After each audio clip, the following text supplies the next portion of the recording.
Okay, I just want to do a quick video on what you can do with scrap wood. I have a guy, I don't even know his name, it's actually a friend of my dad's who is a fine carpenter. He does high-end carpentry work for people.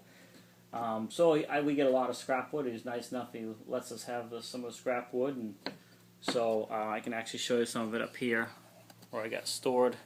Hopefully I'm aiming it right. Let's see, it's to the... There we go. You can see all the strips right there above my head. Right there's a whole bunch of small little strips of wood, stuff that he can't use really for much.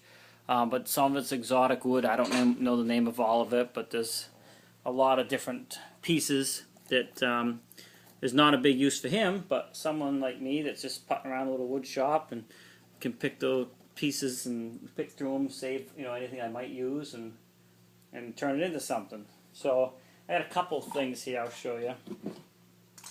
One was, this is just 4 blocks out of some scrap that I got from him.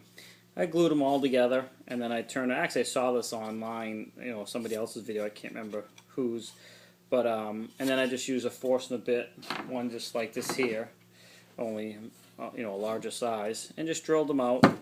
Now I was just going to use it for a pencil holder. I mean, that's my glue thing. Pencil pen holder, and normally you would go back and trim out these points so it's a nice square opening. But when I started putting pens and stuff in it, pencils, I had a bunch in it, they were all falling over on me. So I really didn't like it anyway, so I just didn't even bother finishing it. Maybe I can turn it into something else. What I did do is at the same time I was gluing this up, sometimes I'll glue up 2 or 3 things, not showing what I'm going to make out of them, but the pieces in themselves are not worth a heck of a lot. When you put them together, you can do something with them. So this one was gluing up at the same time, but what I did different, I mean, you can see it's shorter, of course, but I drilled just 2 holes in the top, not connecting. I don't know if I can drill a couple small holes here for maybe markers or something, but now the stuff's not falling over and I'm not digging down to the bottom trying to get a short pencil out of it. And then I just stained it with a stain I had laying around. So that's a couple things you can do out of small stuff like that. Another thing I've done a couple of, this is actually my second one, but making an end grain cutting board. So this is what it is right here. This is only my second one. Hopefully that's come out pretty good in the video. They're not exactly perfect offset from each other, but again, it's made out of all those strips that are up there. And how you do it, very simple, and there's some other people online that do really good videos on it, so I'll let them be the professionals. I'll just show you really quickly how I did it. So you're starting off with a bunch of the strips like I showed you up overhead, and I just get different different colors mixed. Here's some that are actually glued together, and I got another one here that's some different colors and different widths too. And like I said, I don't know what kind of wood all this is. If somebody knows by looking at it quickly, please comment. But anyway, I just you just put them all together. I mean, I rip them down the saw to get them one way so they're at least all uniform size one way. This way it doesn't matter if they're different thicknesses because that's what gives you your design, plus the different colors. So you're just laminating them all together, so you end up with a whole bunch. This is actually a broken piece here that I cut off to square off the end of one. Excuse me. So when you're all done, you end up with, this would be part of those right there. Hopefully that shows. I'll see if I can turn that down a little bit. This would be those, but it'd be a whole bunch of these strips right here, long strips. And once it's all laminated and glued together, you turn around and take it over to your table saw and then rip the strips this way, and that's what this is here. It's actually one of the strips that are ripped off that cross-cut across all those. Once you have all that done, this is gone, you have a bunch of these strips like this, and you just simply take them, turn them up on their end like this, so they're all up on end, and then flip-flop every other one. So take the first one and flip it this way, then the third one and flip it, and do that, and that's how you end up with the slight offset pattern like this back and forth.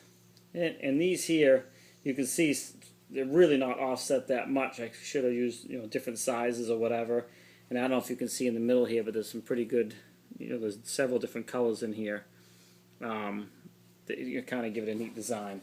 So now this is all the end of the wood. It ends up being all these little pieces of this ends here, all showing.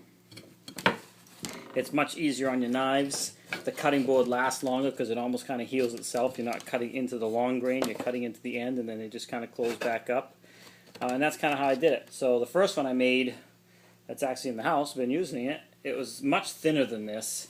And even though I treated it, and I'll show you that in a minute, it warped really bad. So, and you know, when it dried out, it straightened back out, but when you washed it, it would warp. And that's, like I said, even though I treated it. So I made this one much thicker. Hopefully it's thick enough. I don't know why it warped. But what I use is this here.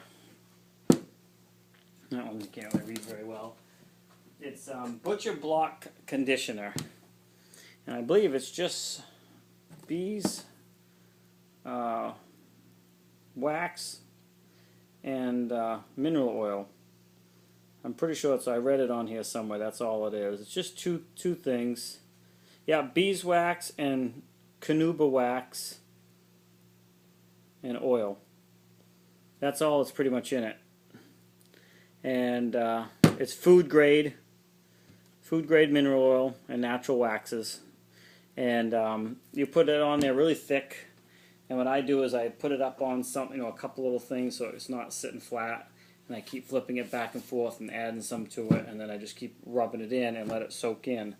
And I've read, if you read it on here, it says you should do it at least twice when it's new wood, so it really soaks in good.